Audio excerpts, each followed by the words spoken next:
menggolongkan kita menjadi orang yang senantiasa merasa ditatap oleh Allah, karena puncaknya zikrullah adalah senantiasa merasa ditatap Allah. Ini makom yang sangat tinggi yang harus kita minta kepada Allah dan kita ikhtiarkan. Kalau orang sudah merasa ditatap Allah setiap saat, berarti dia yakin Allah maha dekat, maha mendengar, maha melihat, maha menyaksikan, maha mengurus segala-galanya. Dia akan sangat jaga diri, bukan karena orang, bukan karena tiada orang, karena dia yakin Allah melihatnya. Dia pun akan melakukan sesuatu dengan sangat ikhlas, tidak pusing orang tahu atau tidak tahu, orang lihat atau orang tidak lihat. Kalau orang sudah yakin Allah maha melihat, dia sudah puas saja. Orang yang yakin Allah maha mendengar, dia tidak akan sibuk mengatur kata-katanya supaya kata-katanya mempesona, tapi dia sibuk mengatur hati dan kata-katanya supaya Allah suka. Sudah tidak pusing lagi populer tidak populer, orang tahu orang tidak tahu, orang muji orang nyaci, sudah tidak ada apa-apanya. Kalau orang itu merasa Allah maha dekat, maha mendengar, maha menyaksikan, puas hanya dengan disaksikan Allah, puas hanya dengan dinilai oleh Allah, dan puas hanya balasannya dari Allah. Inilah puncak ya. Sebetulnya kita mencari ilmu harusnya arahnya ke sana. Kita ibadah juga harusnya arahnya ke sana. Karena tidak ada yang lebih disukai oleh Allah selain zikrullah dengan yakin. Bukan hanya menyebut nama Allah, tapi yakin kepada Allah, yakin dengan segala janji jaminan Allah. Ini harus dievaluasi. Jadi kalau mau bicara, kita pikir dulu sebelum bicara. Ini perkataan ini Allah suka atau tidak, benar atau tidak nih yang saya katakan, manfaat atau tidak. Jadi lebih belajar nahan sebelum bicara. Perlu tidak kira-kira Allah suka tidak nih perkataan ini.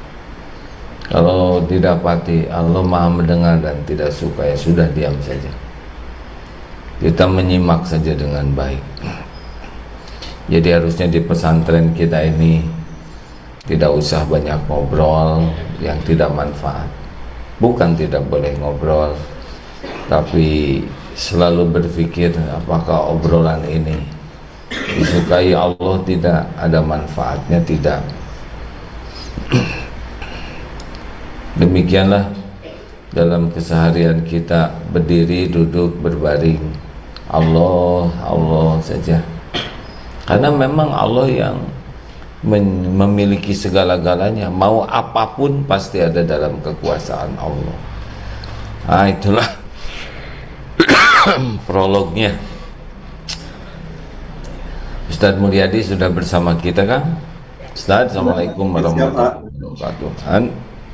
Baik, ada alhamdulillah ada tamu ya, Pak Dirjen. Ya, insya Allah. Sudah hadir Prof. Hilman izin Pak, mungkin boleh unmute. Kang Faruk bisa dibantu. Sudah jadikan ke host, Dok. Oh, maafin. Oh, Pak Hilman Latif ya. Assalamualaikum warahmatullahi wabarakatuh.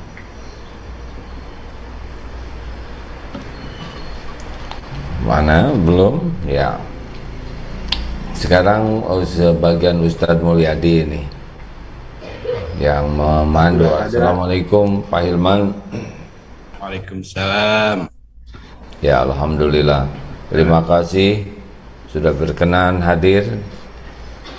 acara ini alhamdulillah qadarullah, acara ini sepertinya banyak yang menyimak sehingga pesan-pesan Pak Hilman bisa disampaikan kepada jamaah. Apa kabar? Baik semuanya? Alhamdulillah, baik. Ya, alhamdulillah. Sekarang diamanahi di haji ya? Ya, betul, Pak. Alhamdulillah. Semua ada episodenya. Bagaimana ringan beratnya memikirkan perhajian ini? Suka Ini dukanya. luar biasa. Biasa tahun ini.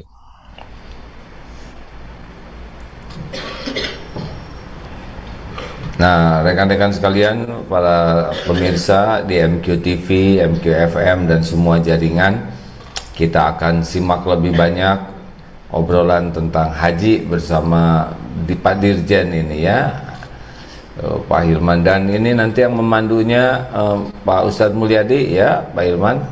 Kami ikut menyimak. Terima kasih, selamat menyimak. Nuhun Pak, silakan ya. Misami. Ustadz Mulyadi mangga. Baik, baik, bismillahirrahmanirrahim. Assalamualaikum warahmatullahi wabarakatuh. Waalaikumsalam. Alhamdulillahirabbil alamin. Alhamdulillahilladzi waqafa wassalatu wassalamu ala nabiyil mustafa wa ala alihi wa ashabihi ahla sidqi wal wafa. Asyhadu an la ilaha illallah wahdahu la syarikalah wa asyhadu anna Muhammadan abduhu wa rasuluhu alladzi la nabiyya wa la rasula ba'da. Alhamdulillah, puji syukurannya milik Allah, salawat salam semoga dilimpah curah kepada Nabi kita, teladan hidup dan kehidupan kita, uswah dan qudwah kita, Nabi Muhammad sallallahu alaihi wasallam. Terima kasih AA yang berada di Jakarta ya, di Jakarta dengan santri ini di Serua. Ya, di Serua nih bersama santri ini. Alhamdulillah. Ya, dan hadir bersama kita Bapak Profesor Hilman Latif. Beliau adalah Dirjen Haji dan Umroh Kementerian Agama Republik Indonesia. Assalamualaikum Pak Hilman. Waalaikumsalam warahmatullahi wabarakatuh. Alhamdulillah, terima kasih sudah bergabung dan menyempatkan waktunya ya. Insya Allah hari ini kita akan berdialog nih seputar haji ya. Nampaknya ini yang ditunggu tentunya oleh kaum muslimin semua, di mana tahun ini kita mulai haji. Silakan Izin bertanya dulu ya sebelum nanti kita lanjutkan. Pak Ustadz Hilman, jadi berapa nih kuota kita tahun ini? Insya Allah untuk tahun ini kuota dari Indonesia 100.051 orang. 100.051. Biasanya berapa nih? Biasanya 220.000. Berarti setengahnya kurang ya? Ya kurang, Kak. Nah, jadi di Saudinya biasa 3 juta total, hampir 3 juta total, hanya 1 juta tahun ini secara keseluruhan di Saudi. Oh, berarti kita lebih beruntung, kita setengahnya, padahal kuota di sana sepertiganya ya? Ya, betul, betul. Jadi 1 juta itu 150.000-nya dari orang setempat, orang Saudi, 850.000-nya dari seluruh dunia, dan Indonesia dapat 100.000. Jadi, oh, Masya Allah, sepersekian lah ya, silahkan saja dihitung oleh Ustadz Mulyadi ya. Luar biasa, ini termasuk yang haji khusus ya? itu sudah termasuk haji khusus. Jadi untuk haji reguler itu 92.000 plus ya. Kemudian untuk haji khususnya 7.200-an, 7.200 lebih. Ya, Masya Allah. Walaupun demikian kita harus yakin terus, sahabatku sekalian, bahwa yang berangkat haji itu yang diundang oleh Allah, ya nikmat, ya ujian, ya nikmat, ya ujian. Nikmat, tapi ini ujian. Kalau tidak hati-hati ya pilihannya mabrur, mardud. Namun mendengar adanya betapa dari 1,7 miliar umat Islam hanya sejutaan yang haji, ini seharusnya yang berangkat haji itu habis-habisan untuk bisa mabrur ya.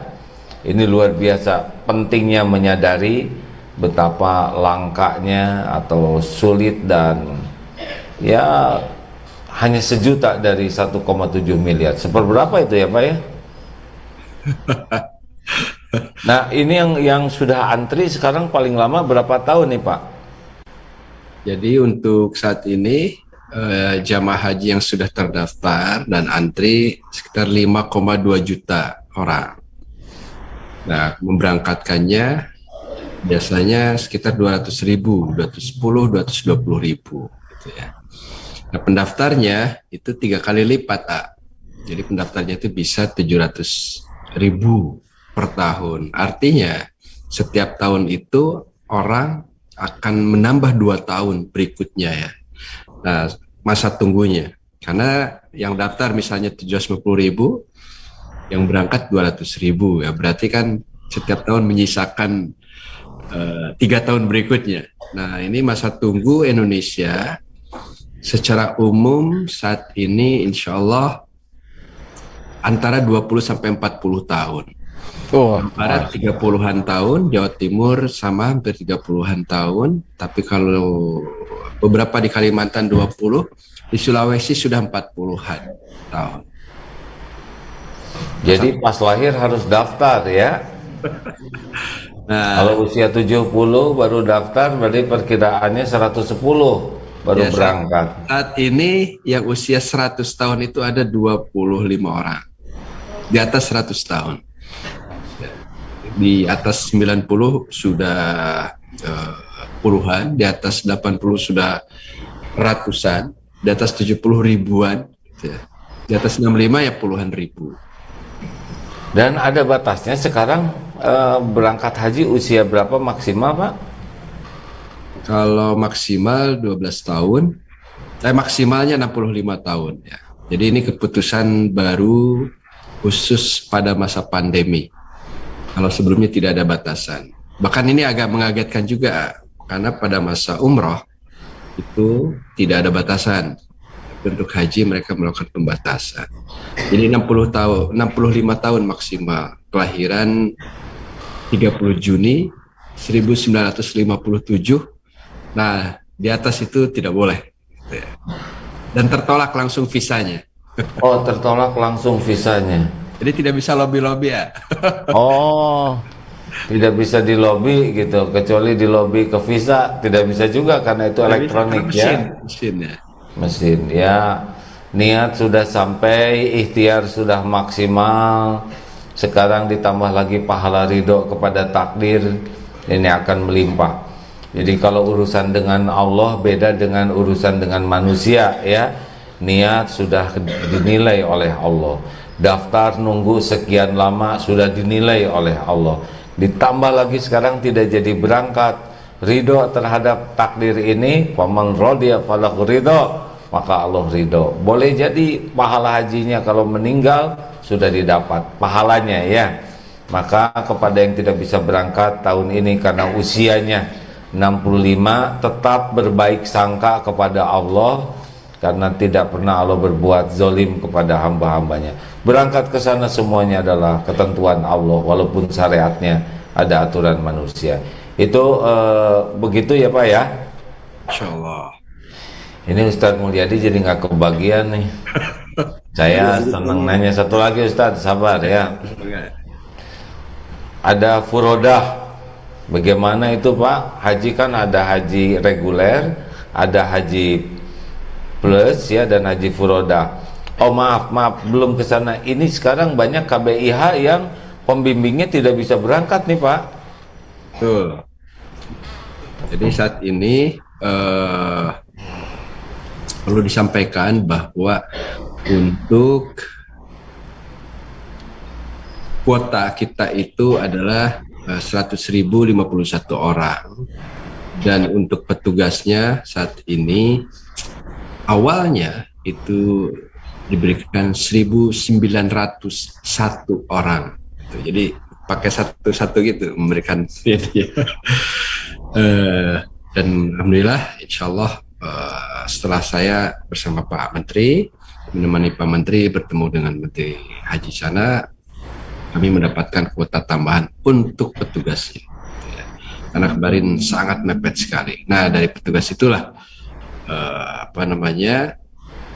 dibagi ya, jatah untuk pengawas, jatah untuk pembimbing, kemudian juga untuk petugas pelayanan umum dan lain sebagainya.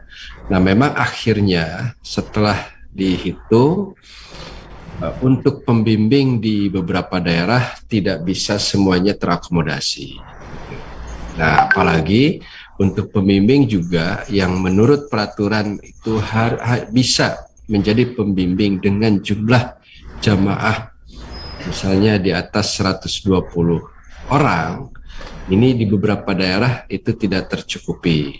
Gitu ya. Misalnya dulu KBIHU itu, atau KBIHU, kelompok bimbingan ibadah haji dan umrah itu sudah menyiapkan jamaah 200 gitu ya, atau 180, lebih dari cukup.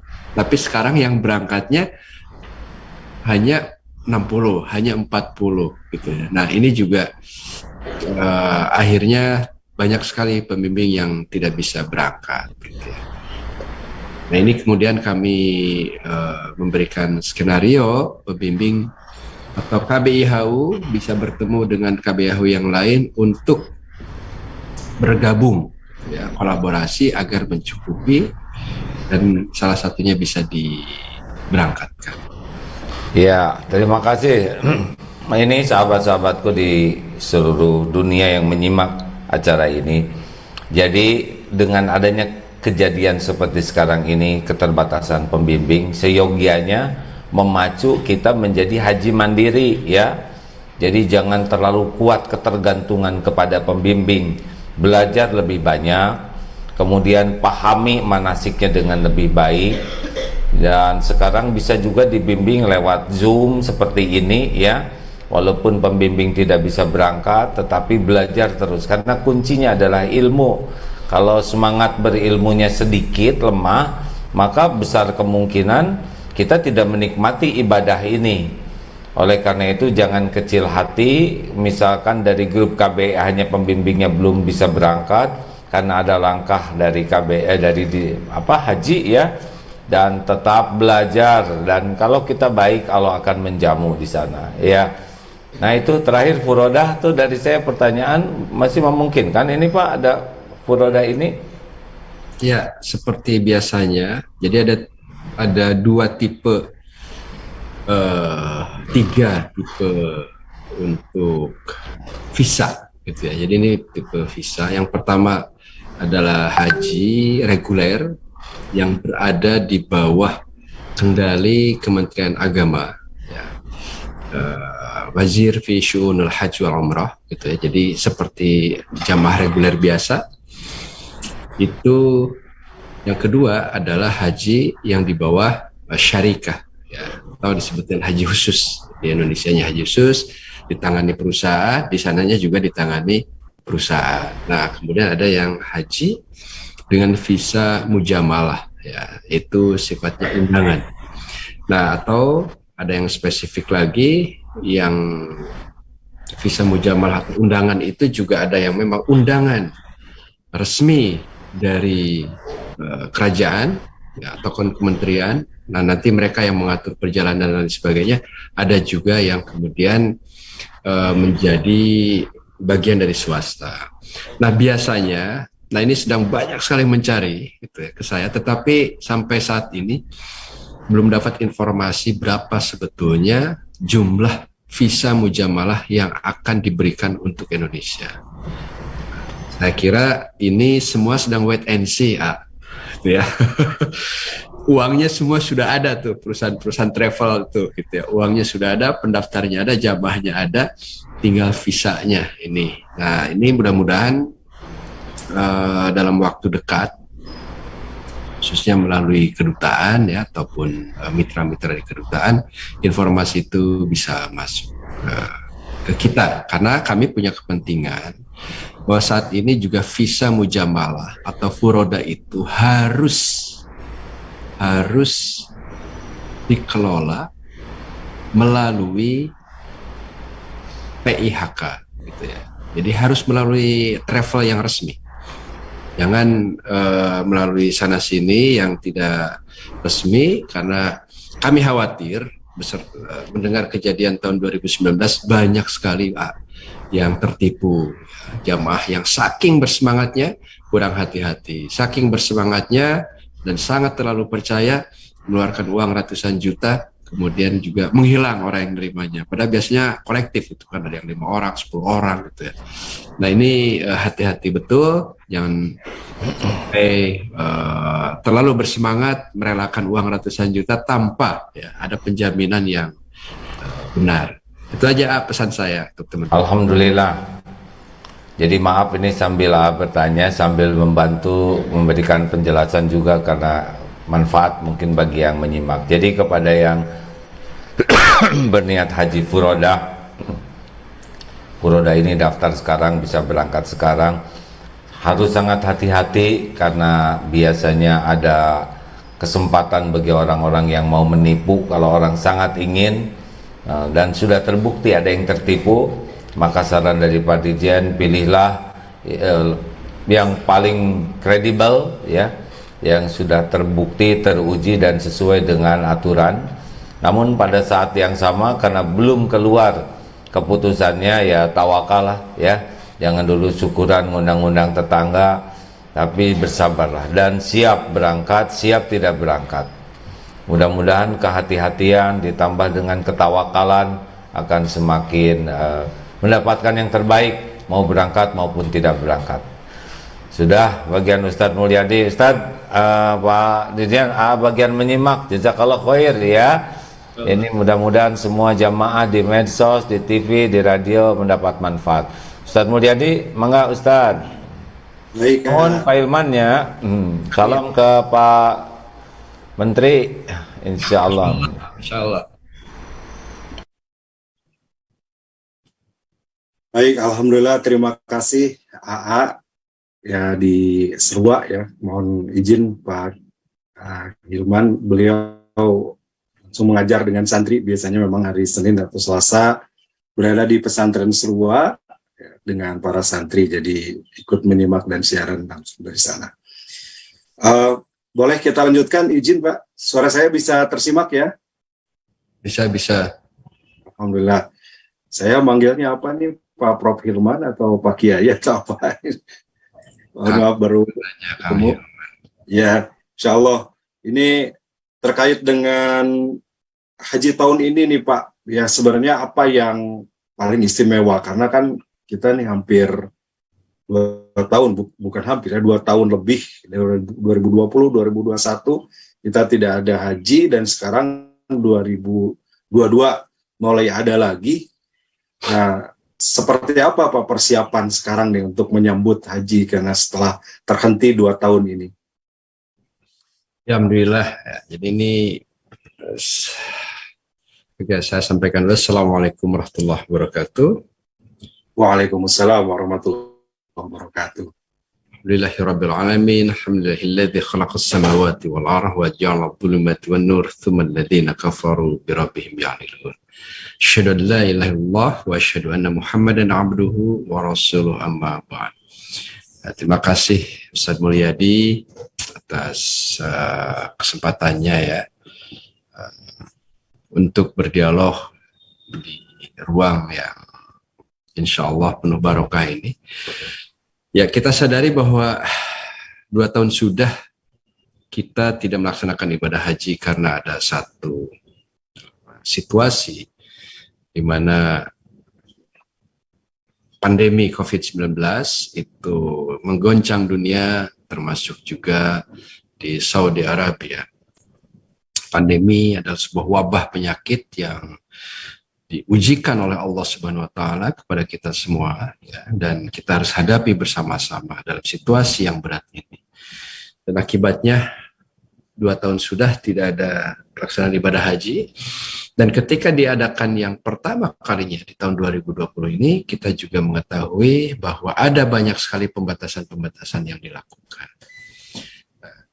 Kita tahu bahwa Ya, dalam Al-Quran kita diperintahkan untuk menyempurnakan ya, ibadah haji dan umrah kita untuk Allah Subhanahu wa taala ya, dan kita tahu juga bahwa Al-Quran memerintahkan kepada kita untuk melaksanakan ibadah haji khususnya bagi orang-orang yang mampu. Walillahi 'alan nas hajjul bait man istata'a ilaihi sabila. Nah, saat ini kita baru menyadari bahwa perlu kita mengkaji lagi secara lebih dalam makna istita'ah. Ya. Apa makna istita'ah bagi kita ini? Nah ini Kak Ustadz. Jadi saat inilah tantangan bagi kita semua untuk mengkaji kembali apa sebetulnya istita'ah di dalam haji itu. Betul ya. Nah, tadi AA sudah tanya, AG sudah tanya ke kita, ya, berapa masa tunggu? Nah, ya 30-40 tahun. Berapa masa tunggunya? 30-40 tahun. Dan istitoahnya seperti apa saja? Ya, ternyata istitoah juga sudah mulai bergeser. Banyak pergeseran. Nah, termasuk juga istitoah secara fisik, ya, kesehatan, tanda terbatas. Istitoah secara regulasi juga. Gitu ya. Kita fisiknya mampu, uangnya mampu, niatnya kuat, tetapi regulasinya kita tidak istitoah. Nah, saat ini banyak juga, alhamdulillah sudah bisa difasilitasi berangkat haji, tapi istitoah kita dengan pembatasan usia juga kemudian harus disikapi secara bijak. Pembatasan usia diberikan bukan oleh Kementerian Agama. Bukan oleh Kementerian Agama, tetapi itu adalah hasil keputusan dari Dewan Malaki, Dewan Kerajaan Saudi, ya, Dewan Kerajaan yang memutuskan pelaksanaan haji ini, dan secara operasional dihandle oleh Kementerian Haji dan Umroh ya, Saudi Arabia. Nah ini saya kira catatan untuk kita, Ustaz. Baik, Masya Allah, terima kasih Pak Prof. Hilman. Jadi ini tambahan buat saya juga baru nih. Biasanya kan istitoah itu 3 ya. Kalau orang kan pasif, fisik, fesah gitu ya. Siap fisiknya, siap hartanya, dan siap ilmunya. Tapi satu lagi juga regulasi, ini istitoah ya. Jadi ketika memang kuotanya belum masuk, daftar tunggunya belum kebagian, sekarang dengan pembatasan aturan, termasuk tentu tadi Bapak sampaikan ini bukan aturan Kementerian Indonesia, tapi dari Arab Saudi ya, sehingga ini juga memperjelas nih kepada Bapak Ibu yang saya nggak berangkat diundur-undur, dibatasin. Kenapa sih pemerintah membatasin? Nah, bukan pemerintah kita, tapi ini dari Arab Saudinya begitu. Baik, ini menarik Pak, dari biasa kita 200.000 lebih, sekarang 100.051 orang ya. Kebayang bagaimana dari Dirjen Kementerian ini mengatur supaya memang ya bisa lancar dan baik begitu Pak. Dan kalau pengetahuan saya memang prioritas justru sekarang yang reguler Pak ya, karena hanya 6.000-an yang haji khusus ini. Ini kira-kira apa alasan penyebabnya Pak? Ya, pertama tentu saja kepentingannya dari Kerajaan Saudi Arabia ya. Ya. Bukan kuota itu adalah pemerintah Saudi, yang menentukan jumlah kuota reguler itu juga pemerintah Saudi, yang menentukan kuota perusahaan juga pemerintah Saudi. Jadi semuanya diatur dari sana, bukan Kementerian Agama. Ya, meskipun ya dulu tahun 2019 ada keterangan undang-undang kita menentukan 8% jamaah Indonesia itu masuk di dalam kategori jamaah haji khusus gitu ya. Nah, tetapi dalam pelaksanaannya tahun ini pun tidak istitoah untuk melaksanakan haji khusus 8%. Kenapa? Karena Saudi langsung merujuk kepada data-data tahun 2019 gitu ya. Dan dalam hitungan mereka ya 7,2%-an diberikan untuk haji khusus ya. Itu kemudian juga terkurangi dengan pembimbing haji khusus ya. Tapi kalau di dalam nomenklatur haji, pembimbing itu masuk di dalam kuota jamaah. Pembimbing itu masuknya di dalam kuota jamaah. Nah, ini situasinya seperti ini. Jadi ada banyak perkembangan baru ya, termasuk juga yang perlu pemirsa ketahui para jamaah sekalian, bahwa istitoah yang dimaksud juga saat ini sudah ke konteks geopolitik gitu ya. Jadi ya bisa, uangnya ada, niatnya kuat gitu ya. Kemudian regulasinya memungkinkan ya, tetapi kondisi geopolitiknya juga harus dipertimbangkan gitu ya. Nah, salah satunya, nah ini juga nanti yang harus kita kaji bersama, adalah dengan kenaikan biaya di masyair gitu ya. Biaya di Arafah, Mina, dan Muzdalifah yang sangat dahsyat naiknya, 300% lebih gitu ya. Yang dulu biasanya bayar 1.900 ya, 1.900 real, nah sekarang sudah 6.000-an real, 6.400 real. Dan itu ya, saat ini kekurangan jamaah itu sekitar 4.200 real. Artinya sebetulnya untuk tahun ini dan tahun akan datang mungkin ya, tahun akan datang kalau tidak turun, kita mudah-mudahan turun karena baru akan dibicarakan lagi untuk tahun depan itu setelah musim haji ini selesai. Saya berharap bahwa biaya tahun depan lebih turun dari biaya saat ini. Saat ini setiap jamaah harus menambah 16,5 juta, 16,5 juta hanya untuk biaya di masyair. Yang menentukan siapa? Saudi. Kalau untuk hotel, untuk nakabah, ya, untuk transportasi, untuk konsumsi, makan, catering, alhamdulillah Kementerian Agama sudah mencari yang terbaik untuk jamaah ya, dengan biaya yang terjangkau. Karena Indonesia itu biayanya 82 juta sebetulnya. 82 juta satu orang itu untuk dapat berangkat haji itu, tapi bayarnya 35 juta. Ini juga pertanyaan buat istitoah, apakah boleh jamaah bayarnya 35 tapi berangkat haji yang biayanya 81-82 juta? Kan gitu. Sekarang itu per A-nya dibutuhkan 98 sampai 100 juta biaya normal haji. Ya, artinya ini kami sampaikan juga dan para santri, Ustaz, tahun depan kita akan berdiskusi panjang apa yang disebut dengan istitoah itu. Kalau misalnya biaya haji tahun depan itu bisa sampai 100 juta. Tahun ini sudah 100 juta, 98 sampai 100 juta per orang. Pembimbing bayarnya segitu kan? Kalau di Jawa Barat mungkin sekitar 98 juta. Kalau Surabaya, Jawa Timur 100 juta lebih, Makassar 100 juta lebih karena pesawatnya. Nah, ini juga akan menjadi bagian dari perdebatan kita tentang yang mampu menurut Al-Quran itu siapa. Walillahi 'alan nas hajjul bait man istata'a ilaihi sabila. Dan ternyata memang bagi kita melaksanakan ibadah haji bagian dari rukun Islam itu tidak mudah. Sebagaimana tidak mudahnya juga melaksanakan rukun Islam yang lain. Ya, rukun Islam yang lain untuk haji, ya,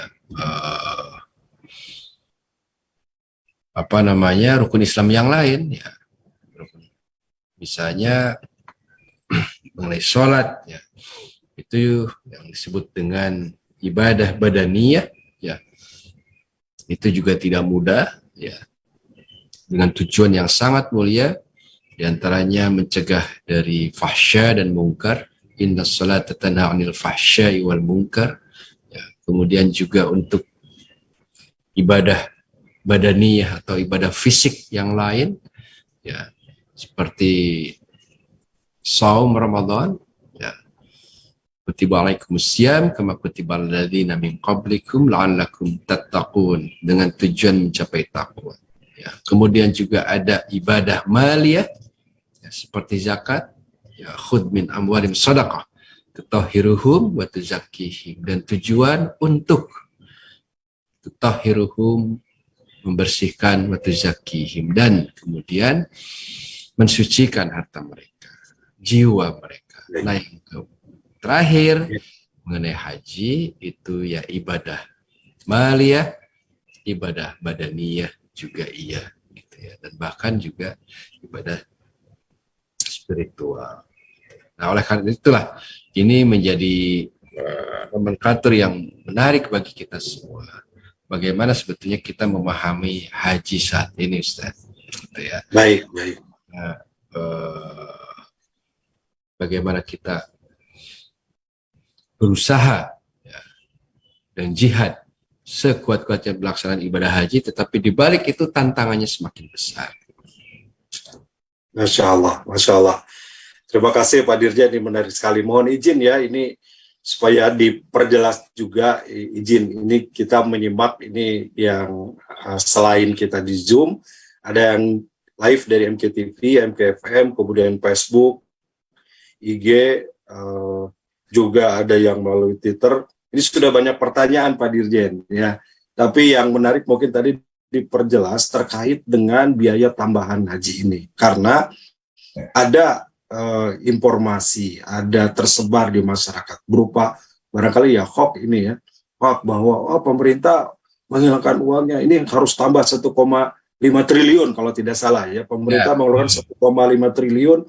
Ini benar atau enggak? Jangan-jangan ini nanya hoax saja, atau cara pemerintah saja bahwa dana haji itu terpakai dan sebagainya. Saya kira ini kesempatan yang berharga nih Pak, bisa disampaikan supaya kami masyarakat bisa memahami sesungguhnya seperti apa gitu dana tersebut, begitu Pak.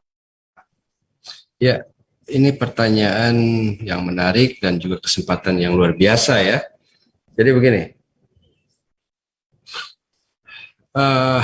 waktu menaikkan biaya masyair, jadi kan gini, haji itu yang paling utama untuk inti haji itu, maksudnya puncak haji itu kan justru pada saat wukuf di Arafah kan. Iya. Di Mina, di Muzdalifah, gitu ya. Dan itulah saat ini untuk dapat masuk ke wilayah Armina itu atau Armuzna, Arafah, Mina dan Muzdalifah itu ada biaya.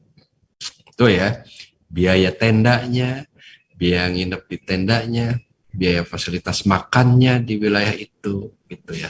Ada guide-nya yang jarang kita dipakai jamaah Indonesia itu ada, gitu ya. Dan kita nggak pernah bayar seumur-umur, gitu ya. Kemudian juga ada transportasinya, katakan seperti itu. Dan orang tidak bisa berhaji tanpa wukuf di Arafah, betul kan? Benar, rukun, merupakan rukun. Rukunnya. Nah, yang dimahalkan itu rukunnya. Jadi paket. Satu orang itu kalau normalnya itu 20 juta untuk membayar rukun itu. Gitu ya. Saat ini. Tetapi karena kami sudah menganggarkan seperti tahun sebelumnya yang sudah saya naikkan dengan tambahan pajak, saya naikkan dengan inflasi gitu ya. Karena sudah 2 tahun tidak ada haji. Jadi rujukannya 2019. Nggak mungkin kan harganya sama. Dan puluhan tahun biaya di situ tidak pernah berubah. Nah saat ini setelah pandemi dan lain sebagainya menjadi 6.600. Silakan saja dikali 6.000 ya, kali 3,8. 3.800. Ya, bulatkan 4.000 aja Pak. 4.000 lah, 6 kali 4. Ya. Kan? Nah, sudah 24 juta Pak. Jadi sebetulnya untuk wukuf di Arafah, termasuk di Mina dan Muzdalifah, satu jamaah paling murah sekarang ini harus bayar 24 juta Pak. Nah, Tiket pesawatnya 30 juta. Uang sakunya 1.500 real atau 6 juta. Terus makan hotel siapa yang bayar kalau begitu? Nah, ini juga akhirnya menjadi pertanyaan buat kita. Kalau begitu, Pak Dirjen, tidak semua orang bisa naik haji. Memang tidak.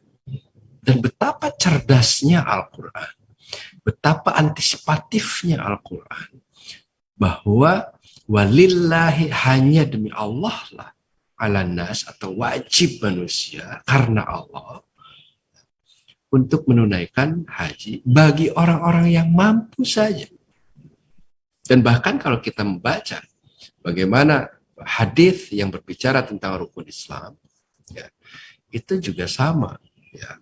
Kalau kita melihat hadis yang sangat terkenal dari Sahih Bukhari, Sahih Muslim, khususnya mengenai hadis dari Ibnu Umar tentang datangnya seorang Nabi Muhammad SAW, mendatangi Nabi, duduk di depannya, ya. Tiba-tiba tanya, mahwal Islam, mahwal iman, mahwal ihsan. Sama hadis tentang rukun Islam ketika berbicara tentang haji, ya, itu juga ada frase tambahannya. Watahujjal bait ini istata'ta ilaihi sabil. Iya, jadi hadisnya ada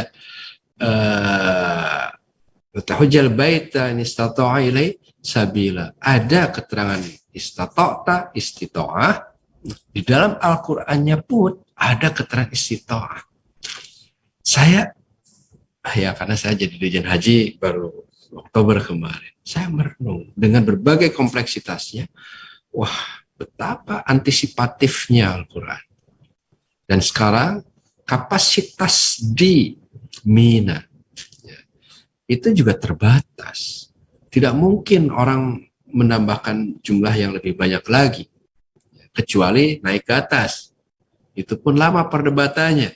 Karena takut ada yang di bawah, kalau pakai naik ke atas, ada level 1, 2, 3, nanti yang bawah pada nggak mau.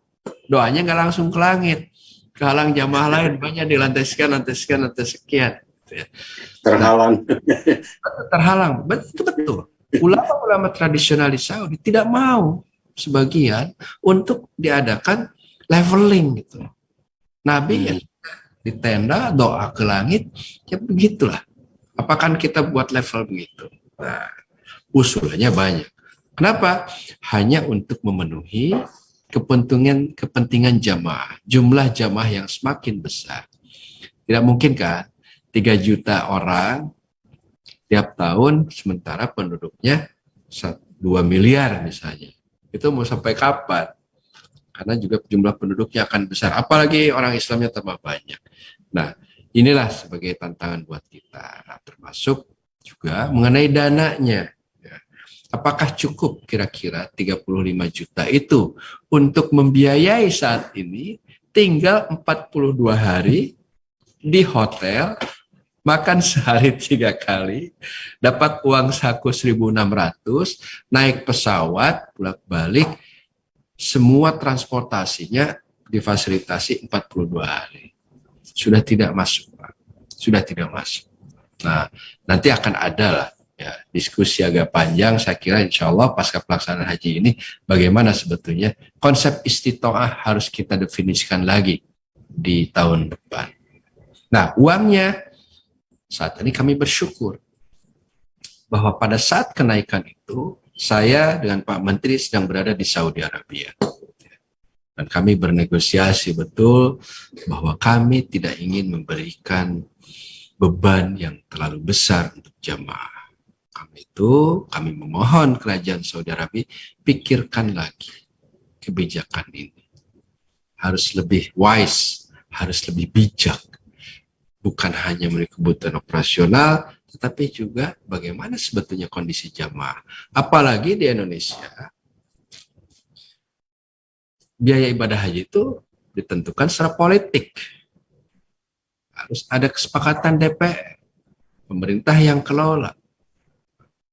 Nah, yang kalau beneran haji, istitoah itu tanpa ada keterlibatan dari subsidi atau tambahan dana kemaslahatan, nilai manfaat ataupun dan lainnya, itu yang normal haji itu sebetulnya haji khusus itu. Haji khusus adalah haji normal, Pak. Iya. Haji normal. Itu tidak disubsidi ya. Jadi Itu subsidi. tidak subsidi ya Pak Dirjen ya. Biaya yang sesungguhnya. Yang istitoah gitu. Ya. Biaya sesungguhnya itu dikurangi dikit lah untuk bonusnya travel kan.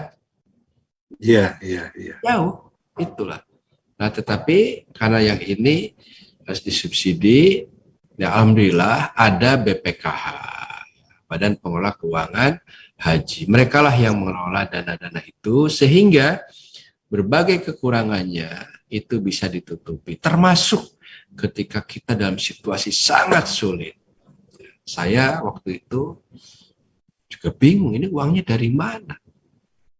16,5 juta nggak mungkin kita mintakan lagi kepada jamaah, waktu berangkat tinggal 8 hari 9 hari lagi gitu kan. Jadi pilihannya ada 3. 1, kita akan minta jamaah per orang 16,5 juta dalam waktu seminggu. Mereka harus menyediakan itu 5 hari, mau nggak mau bayar. Kalau nggak bayar, pilihan kedua gagal, semuanya nggak ada yang berangkat. Atau pilihan ketiga, ikhtiar cari 1,5 triliun dalam waktu 1 minggu. Dan alhamdulillah, setelah tidak bisa tidur berhari-hari memikirkan jamaah, ya, Kementerian Agama mencapai kesepakatan dengan DPR, Komisi 8, dan dengan BPKH, yang akhirnya untuk tahun ini masih bisa dibiayai oleh dana efisiensi. Jadi tahun-tahun sebelumnya, tahun 2014, 2015, 16, 17, 18, 19, itu ada dana efisiensi, sisa-sisa. Nah, ini masih bisa mengcover situasi sulit ini. Tetapi dana efisiensinya mungkin kan sudah tidak ada besok ya. Yang ada adalah dana nilai manfaat. Jadi dana yang 25 juta Bapak Ibu setorkan itu dikelola oleh BPKH, berbagai bisnis, investasi keuangan dan lain sebagainya. Nah, itu hasilnya itu akan masuk ke rekeningnya masing-masing ya, per 6 bulan, per tahun gitu. Jadi ditabung sehingga nanti bayarnya tidak terlalu berat. Tetapi dengan harga yang baru ini, maka kemudian setoran pun akan mungkin berubah ke depan jumlahnya. Gitu ya. Mungkin gitu Ustaz. Baik, Masya Allah. Mudah-mudahan jelas ya Bapak Ibu semuanya nih yang menyimak langsung mulai MKTV, MKFM, live di Facebook, di IG, di Twitter, semuanya ini jelas langsung dari Pak Dirjen bahwa benar ada biaya tambahan ini bukan hoax, benar bahwa tambahan ini juga disiapkan oleh pemerintah melalui BPKH tadi ya Pak Dirjen ya.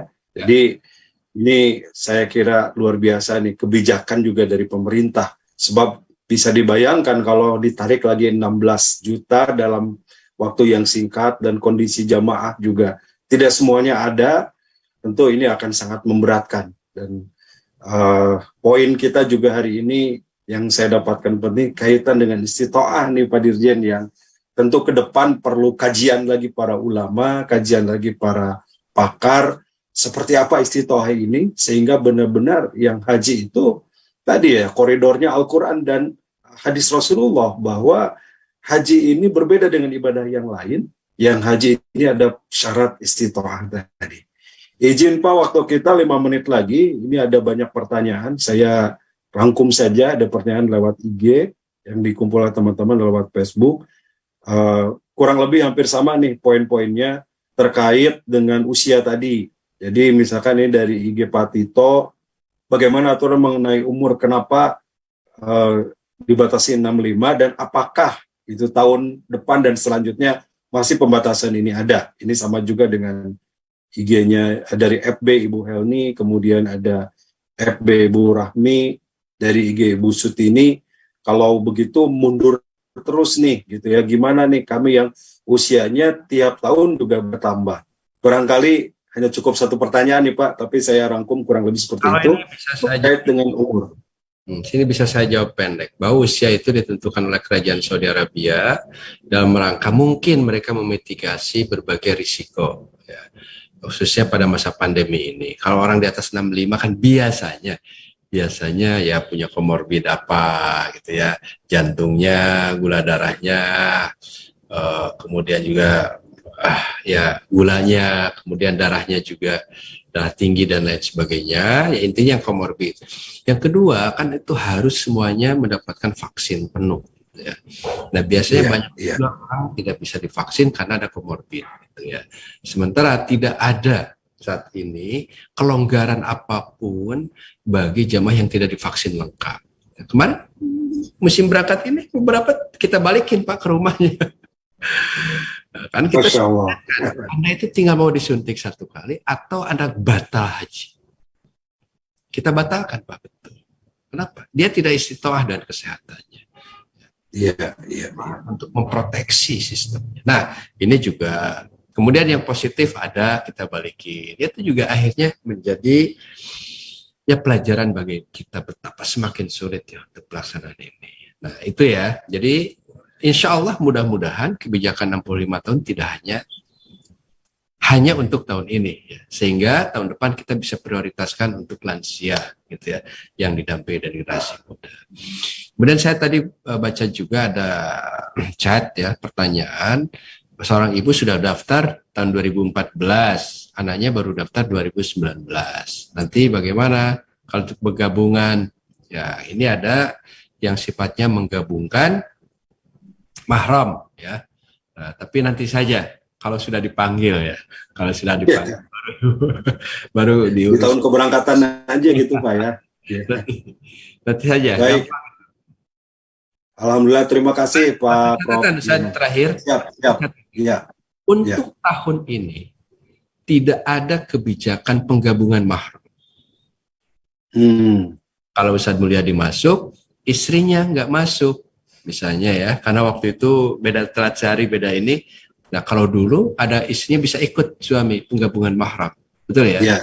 Nah, atau orang tuanya sudah daftar, anaknya belakangan, kemudian tidak ada pendamping, usianya sudah lanjut, anaknya bisa gabung menjadi mahram. Biasanya begitu, tapi ini tidak diberlakukan. Ya, jadi yang tidak bisa bergabung, tidak bersedia, akhirnya mengundurkan diri menjadi tahun depan. Kira-kira begitu. Matur nuwun. Baik. Jadi harus benar-benar yang masuk kuotanya ya, Pak Dirjen ya. Betul, hanya kuota yang dilihat. Ya. Baik. Ini waktu kita sudah habis, mungkin ada pesan terakhir Pak, mungkin bagi para jemaah yang insya Allah sedang persiapan untuk berangkat, karena kloter awal sudah berangkat nih ya. Kemudian juga pesan buat Bapak Ibu, sahabat-sahabat semua yang menyimak, para pemirsa, para jemaah yang juga berniat untuk berangkat haji. Silakan Pak, ada pesan terakhir nih sebelum kita akhiri acara ini. Alhamdulillah Bapak Ibu sekalian, ya pesan saya tentu saja kita dalam memandang haji ini harus kita pikirkan lagi, ya kita kuatkan lagi niat kita semata-mata karena Allah, ya, dan memang perintahnya adalah walillahi 'alan nas, ya, itu hak kita, walillahi, dan untuk Allah lah. Jadi sebetulnya haji itu bukan untuk diri kita sendiri, tapi adalah untuk Allah. Ya, watimul hajj wal umrah lillah, gitu ya. Sempurnakanlah haji dan umrah lillah juga, gitu ya, untuk Allah.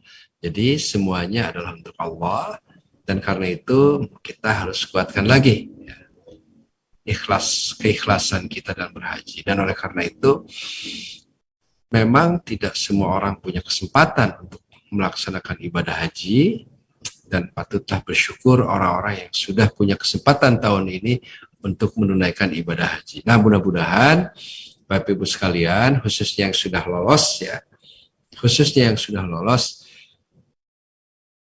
siap-siap saja dan siapkan diri dengan baik, fisiknya juga ya, niatnya juga, ya, tentu saja bekalnya juga, gitu ya. Khususnya kita juga mematuhi berbagai protokol kesehatan ya, di Indonesianya harus bersih, dan mudah-mudahan ibu bapak yang akan pergi itu juga dalam situasi terbaiknya saat ini, mengingat haji ini cuaca di sana juga akan cukup berat ya. Terakhir saya ke sana 42 derajat, 44 ya. Sore pun 44, malam aja masih 40 derajat. Ini Masya Allah. panas ya, gimana gitu ya. Iya, iya. Nah, fisik harus disiapkan betul. Nah, saya kira insya Allah dialog dan bimbing menjadi sangat penting untuk Anda semua. Ya mudah-mudahan lah bagi yang akan berangkat mendapatkan haji mabrur dan mabrurah, bagi yang belum berangkat Amin. dan dikuatkan niatnya agar menjadi istita'ah. Demikian dari saya, billahi taufiq wal hidayah, nun wal qalami wa ma yasturun. Wassalamualaikum warahmatullahi wabarakatuh. Waalaikumsalam warahmatullahi wabarakatuh. Terima kasih, jazakallah khairan katsiro, Bapak Profesor Dr. Hilman Latif. Beliau adalah Dirjen Haji dan Umroh Kementerian Agama Republik Indonesia. Terima kasih Bapak Ibu. Mari kita tutup akhiri kegiatan kita ini dengan membaca hamdalah dan doa akhir majelis. Alhamdulillahirabbil alamin. Subhanakallah bihamdika asyhadu an la ilaha illa anta astaghfiruka wa atubu ilaik. Terima kasih sekali lagi Pak Dirjen atas kesempatan waktunya. Mohon maaf nih mengganggu waktunya. Terima kasih. Assalamualaikum warahmatullahi wabarakatuh. Waalaikumsalam warahmatullahi. Assalamualaikum warahmatullahi wabarakatuh. Sahabat-sahabat sekalian dimanapun berada, agama kita, agama Islam sangat memperhatikan pendidikan yang disiapkan untuk generasi penerus yang lebih baik daripada kita. Umat membutuhkan generasi yang akan mampu ya untuk membawa panji-panji kejayaannya di waktu yang akan datang. Di antara banyak bertebaran pesantren Islam, Atqiyah Islamic School, termasuk di antara yang berjuang untuk melahirkan generasi kader-kader unggulan untuk umat di masa yang akan datang. Saya mengajak sahabat-sahabat sekalian untuk menjadi bagian dari kebaikan bersama Atqiyah Islamic School dengan menjadi orang tua asuh bagi para santri di Atqiyah Islamic School, karena semua santri di Atqiyah Islamic School ini betul-betul menjalani pendidikan secara free, tidak dipungut biaya ya, dan insya Allah dengan menjadi orang tua asuh tentu akan menghadirkan pahala jariah yang tidak putus-putus, baik dari sisi ilmu yang bermanfaat maupun juga amal-amal yang kelak akan ditunaikan oleh para santri ini ketika dewasanya menjadi tokoh-tokoh umat, dewasanya menjadi para penghasung kebaikan dimanapun mereka berada.